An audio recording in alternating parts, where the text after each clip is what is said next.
वाल्याचा वाल्मिकी कसा झाला, एक रामायण कथा. चला तर मग पाहूया. फार वर्षापूर्वीची कथा आहे. वाल्या नावाचा एक दरोडेखोर होता. ब्राह्मण कुळात जन्माला आलेला ब्राह्मण असूनही तो अनाचारी होता. मौजीबंधन होऊनही त्याने त्याचे अध्ययन कधीही केले नाही. ब्राह्मण आचाराचा त्याने त्याग केला होता. चोर, दरोडेखोर, डाकू, खुनी यांच्या संगतीत राहून त्यांचे आचरणही अगदी तसेच होते. संगतीदोषाचा परिणाम असा की तोही दरोडे, खून, चोरी करत असे. आपल्या बायका मुलांसह एका पर्वत प्रदेशात अरण्यात राहत असे. त्या अरण्यापासून 12 गावांच्या टप्प्यात वाल्याची दहशत पसरलेली होती. अरण्यातून जाणाऱ्या येणाऱ्या यात्रेकरूंना, वाटसरूंना अडकवून तो त्यांना लुटत असे. लुटण्यास नकार दिल्यावर तो त्यांचा खून करत असे. त्यांच्याजवळ जे काही असेल ते हिरावून घेत असे. त्याने किती हत्या केल्या याची कोणतीही गणती नव्हती. त्या प्रदेशात वाल्याने मारलेल्या लोकांच्या हाडाचा ढीग पडला होता. वाल्याच्या पापाचे डोंगर हे अगदी मोठे झाले होते. वाल्याचे सारे आयुष्य हे खून, चोरी, दरोडा असे कुकर्म करण्यात गेले होते. वाल्या म्हातारा झाला. त्याची मुलेही मोठी झाली. पण वाल्याने आपले काम काही सोडले नाही. त्याने खून आणि दरोडे घालणे सुरूच ठेवले होते. एके दिवशी नेहमीप्रमाणे वाल्या हातात शस्त्र घेऊन अरण्यात टपून बसला. यात्रेकरूंची तो वाट पाहत होता. इतक्यात नारद मुनी तेथे आले. त्यांच्याबरोबर अन्यही काही ऋषीमुनी होते. ते सारे तीर्थयात्रेला जात होते. त्यांना पाहताच वाल्या धावत पुढे आला. त्याला पाहून साक्षात यमराज समोर आला असे सगळ्यांना वाटले. वाल्या त्या ऋषीमुनींच्या समोर आला आणि त्यांना अडकवून दरडावून म्हणाला, थांबा, खबरदार पुढे जाल तर तुमच्याजवळ जे काही धन असेल ते सारे येथे ठेवा, नाहीतर एकेकाचा मुर्दा पाडील. वाल्याने असे दरडाविले असता नारद मुनी पुढे आले व ते वाल्याला म्हणाले, अरे वाल्या, आम्ही निर्धन ऋषीमुनी, आम्ही तीर्थयात्रेला निघालो आहोत. आम्हाला कशाला अडवतोस? तू लोकांचे धन लुटतोस, त्याचे काय करतोस? तू या चोऱ्यामाऱ्या खून कुणासाठी करतोस? वाल्या म्हणाला, हा माझा धंदाच आहे. माझ्या बायका मुलांसाठी मी हे करतो. त्यांना सुखात ठेवण्यासाठी मी येणाऱ्या जाणाऱ्यांचे धन लुटतो. जे बऱ्या बोलाने देत नाहीत त्यांना या कुऱ्हाडीने ठार मारून मी त्यांचे धन लुटतो. पण हे विचारणारा तू कोण? तुमच्याजवळ जे काही असेल ते येथे टाकून ठेवा, नाहीतर तुम्ही मेलात म्हणून समजा.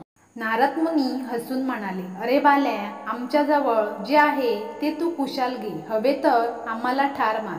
पण मी काय म्हणतो ते अगोदर ऐक. अरे वाल्या, चोऱ्यामाऱ्या करण्यात, खून पाडण्यात तुझे सारे आयुष्य गेले. तू आता म्हातारा झालास. तुझ्या पापांचे डोंगर झाले आहेत. आता तू एक सांग, तू ज्यांच्यासाठी, ज्यांना सुखात ठेवण्यासाठी इतकी पापे केलीस, ती तुझी बायको, मुले तुझ्या पापांचे वाटेकरी होतील का? त्यांनी तुझे धन घेतले, पण तुझी पापे घेतील का? अरे, तुझा मृत्यू जवळ आला आहे. मेल्यानंतर यम तुला दारुण शिक्षा करेल. त्या यमयातनातून तुझी सुटका कोण करणार? अरे, माणसाचे प्रत्येक पापकर्म देवाला दिसत असते आणि त्याचे फळ त्याला मृत्यूनंतर भोगावे लागतात. म्हणूनच म्हणतो, तू ज्यांच्यासाठी इतकी पापे केली आहेस त्यांच्यापैकी कोण कोण तुझ्या पापांचे वाटेकरी होणार आहेत ते विचारून ये. मग आम्हाला खुशाल ठार मार. नारदांच्या या बोलण्याचा वाल्यावर परिणाम झाला. संतांच्या क्षणिक सहवासामुळे वाल्याची वृत्ती पालटली. नारदांचे म्हणणे त्याला पटू लागले व तो धावतच आपल्या घरी गेला. त्याने आपल्या बायका मुलांना जवळ बोलावले आणि त्यांना तो म्हणाला, आजपर्यंत मी तुमच्यासाठी जे धन आणले ते खून पाडून, दरोडे घालूनच ते धन तुम्ही आनंदाने घेतलेच. परंतु चोऱ्या, खून करून माझ्या हातून जी असंख्य पापे झाली आहेत त्यांचे वाटेकरी तुम्ही व्हाल का? तुमच्यापैकी कोण हे पाप घेईल? वाल्याचे शब्द ऐकताच त्याची बायको म्हणाली, आपल्या बायका मुलांचा नीट सांभाळ करणे हे तुमचे कर्तव्यच आहे. त्यासाठी लागणारा पैसा तुम्ही मिळवायचा.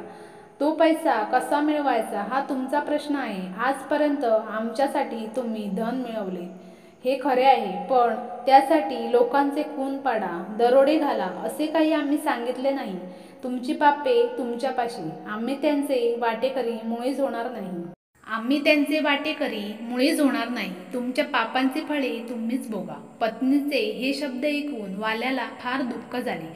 पश्चातापाने तो पळून निघाला. तो स्वतःशीच म्हणाला, अरे रे, जन हे दिल्या घेतल्याचे, अंतकाळीचे कुणी नाही. माझा जन्म फुकट गेला. मोठ्या पुण्याईने मिळालेला नरजन्म मी पापाचरणात घालवला. या नरदेहाने भगवत प्राप्ती करायची सोडून मी पापप्राप्ती केली. दारे आलेल्या कामधेनूने काठीने मारून घालू द्यावे किंवा हाती आलेल्या अमृतकुंभ उकिरड्यावर नेऊन ओतावा तसे मी केले. पश्चातापाने पळलेला वाल्या परत अरण्यात आला. नारद मुनींच्या पायावर डोके ठेवून शोक करीत म्हणाला, मुनिवर्य, मला वाचवा. माझ्या पापाचे वाटेकरी होण्यास कुणीही तयार नाही. माझा जन्म फुकट गेला. मी तुम्हाला शरण आलो आहे.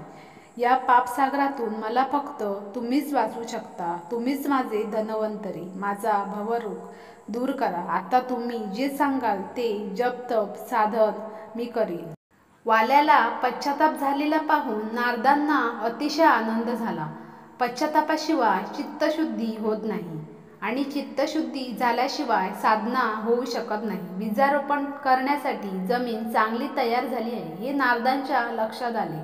मग नारद मुनी वाल्याला समजावीत म्हणाले, वाल्या, तू घाबरू नकोस, दुःख करू नकोस. या भवसागरातून सुटका होण्यासाठी मी तुला एक दिव्य मंत्र देतो. त्याचा तू अखंड जप कर. तो मंत्र अगदी सोपा आहे. राम या 2 अक्षरी मंत्रांचा तू रात्रंदिवस जप कर, म्हणजे तू सर्व पापातून मुक्त होशील. असे सांगून नारदांनी वाल्याच्या मस्तकावर वरहस्त ठेवून त्याला आशीर्वाद दिला. मग नारद मुनी निघून गेले. या गोष्टीला कितीतरी वर्ष लोटली. मग एके दिवशी नारद मुनी पुन्हा त्याच ठिकाणी आले. तेथे त्यांना अगदी मंद स्वरात राम राम हे शब्द ऐकू आले. आवाज कुठून येत आहे म्हणून नारदांनी इकडे तिकडे पाहिले. तो त्यांना जवळच एक मोठे वारूळ दिसले. त्या वारुळातूनच ते शब्द ऐकू येत होते. सारा प्रकार नारदांच्या लक्षात आला. त्यांना खूप वर्षापूर्वीची गोष्ट आठवली. नारदांना मोठे आश्चर्य वाटले. त्यांनी ते वारूळ उकरले. पाहतात तो काय, पूर्वीचा वाल्या, पण आता तो दिव्य तेजाने झळकत होता. तो पूर्ण ध्यानस्थ होता. रामनामाचा अखंड जप चालू होता. इतक्या वर्षात त्याच्या अंगावर वारूळ वाढले तरी त्याला कशाचेही भान नव्हते. नारदांना अतिशय आनंद झाला. त्यांनी वाल्याला सावध केले. वाल्याने डोळे उघडून नारदांकडे पाहिले. त्याला ओळख पटली आणि त्याने नारदांचे पाय धरले व विचारले, गुरुमाऊली, मी आता पुढे काय करावे? आपली आज्ञा असेल तर मी श्रीरामचरित्र कथा लिहीन. वाल्याचे ते शब्द ऐकताच नारदांना अत्यानंद झाला. वाल्याच्या मस्तकावर वरदहस्त ठेवून नारद म्हणाले, आता तू पूर्वीचा वाल्या राहिला नाहीस. आता तू त्रिकालदर्शी महर्षी वाल्मिकी झाला आहेस. आजपासून काही वर्षांनी भगवान विष्णू राजा दशरथाच्या घरी अवतीर्ण होणार आहे. तोच राम अवतार होय. त्याचे तू शतकोटी चरित्र लिही. तू त्या श्रीरामाचे जन्म, कर्म, पराक्रम जसे वर्णन करशील तसेच त्याचे जीवनचरित्र घडेल, असा वर देऊन नारद मुनी निघून गेले. मग वाल्मिकींनी शतकोटी रामायणाची रचना केली. अवघ्या त्रैलोक्याला पावन करणारे हे शतकोटी रामायण कोणी घ्यावयाचे यावरून त्रैलोक्यात भांडण सुरू झाले. देव, दानव आणि मानव यांच्यात मोठा झगडा सुरू झाला. शेवटी हे भांडण भगवान शंकरांकडे गेले. त्यांनी रामायणाची समान अशी वाटणी केली. त्यातील 2 अक्षरे शिल्लक राहिली. ते नाव होते राम. स्वतः शंकरांनी हे नाव आपल्याकडे घेतले. ते राम नाम आपल्या कंठात धारण केले. त्यामुळे त्यांचा हलाहलाचा दाह नाहीसा झाला. त्यांना पूर्ण शांतता, शीतलता प्राप्त झाली. असे आहे हे अद्भुत असे रामनाम. या रामनामाने वाल्मिकींचा उद्धार झाला. ब्रह्मादी देव तरून गेले. शंकरांचा दाह नाहीसा झाला. या रामनामाचा महिमा शब्दांनी सांगताच येणार नाही. अमृताची गोडी, आकाशाची विशालता, सूर्याचे तेज शब्दात सांगता येणार नाही. पृथ्वीला उपमा कशाची द्यावी, पाताळाची खोली किती सांगावी, मेरू पर्वताची उंची कोणत्या शब्दात सांगावी, केवळ अशक्य. रामनामाचा महिमा अमर्याद आहे, शब्दांच्या पलीकडे आहे. वाल्मिकींनी सांगितलेली ही रामकथा भारद्वाजाच्या मुखातून असंख्य ऋषी ऐकतात. हीच कथा कैलास पर्वतावर शंकरांनी पार्वतीला सांगितली. पाताळलोका शेषाने ही कथा सर्पकुळाला सांगितली. अगस्तींनी कर्दळीवनात ऋषींना सांगितली. हनुमंताने ही वानरांना सांगितली. हीच कथा ब्रह्मदेवांनी नारदाला सांगितली. तर बद्रिकाश्रमात व्यासांनी ऋषीमुनींना सांगितली. कथा आवडली असेल तर व्हिडिओला लाईक सबस्क्राईब नक्की करा.